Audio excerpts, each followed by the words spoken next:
The Power of Repair and Showing Up. A book and a video that I saw recently happened to talk about how important repair and being present is for a parent-child relationship or for any strong relationship if you think more about it. Without much ado, let us jump into our topic. The book that I just finished reading is The Power of Showing Up by Daniel J. Siegel, which reiterates the fact that no parent is perfect. What is more important is to be present for your kids as far as possible rather than strive to be perfect.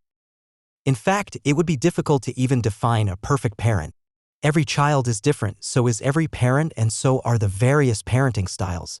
Still, there is one thing we can all do for our kids.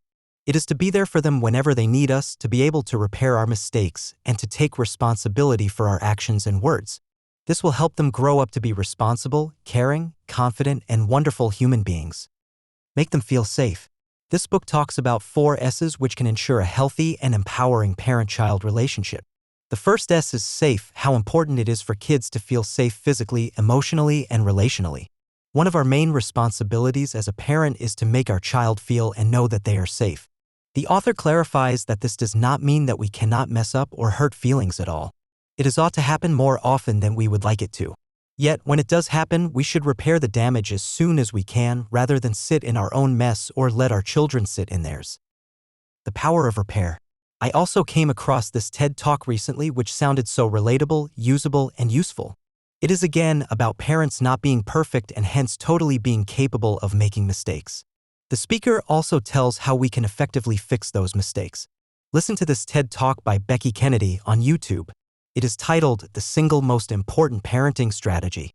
She goes on to explain how to make a good repair and how it is different from an apology. She says that an apology often simply closes the conversation at hand without really having a fruitful discussion over it. Another issue she mentions is that kids tend to indulge in self-blame even when parents mess up. It is like an automatic coping mechanism for them. While doing this, they still get to believe that their parents and the environment around them is good. They end up assuming that they are the ones at fault. We do not want our kids to get trapped in this place for sure. It would set them up for several self-esteem related issues in the future. The Repair Strategy. She explains how repair works and how it can change the memory of a past event. Firstly, she urges us to repair with ourselves. It is almost like creating more self-awareness. This is going to be worthwhile for us not just to handle the situation at hand, but many more to come. Next step is to repair with our child. She says, state what happened, take responsibility, and state what you will do differently the next time. Now, that makes so much sense.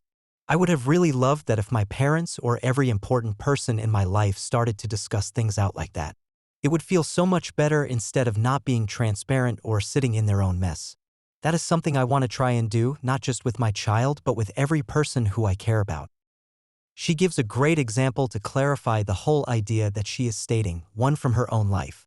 She also tells us how a small intervention can make the child feel safe, connected, and trustworthy. Further, she explains what kind of interventions don't count as repair. These are things which we often indulge in, which includes not taking responsibility for our actions, sometimes even blaming the child for whatever happened, etc.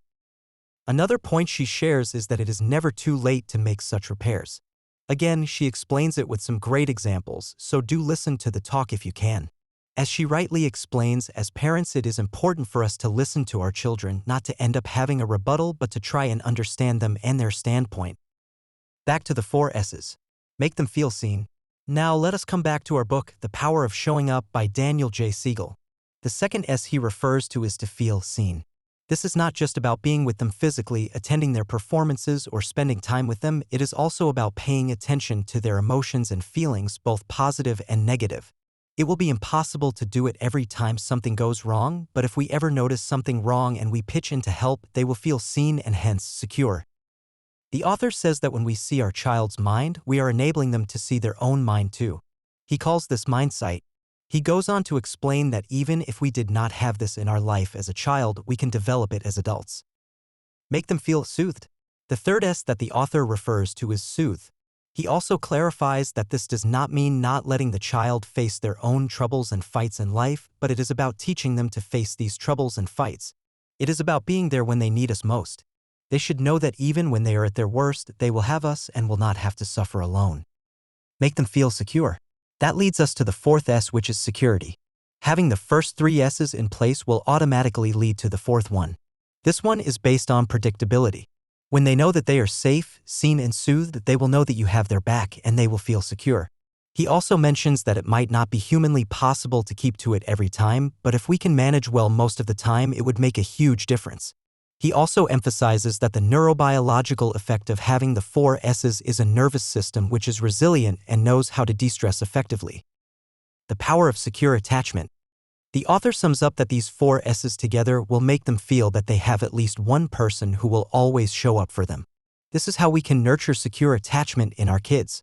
He has also spoken about some of the long-term benefits of such secure attachment, listing a few important ones here.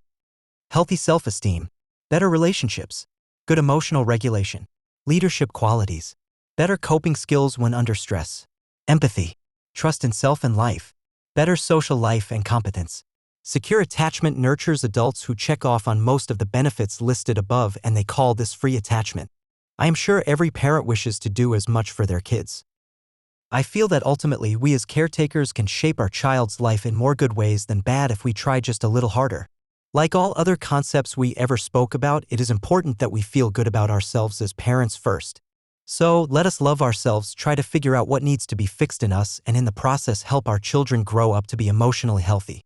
If there is a rupture, let us try to repair it. Also remember that it is never too late to make repairs. Happy parenting! Like, share with your fellow parents and subscribe to get notified.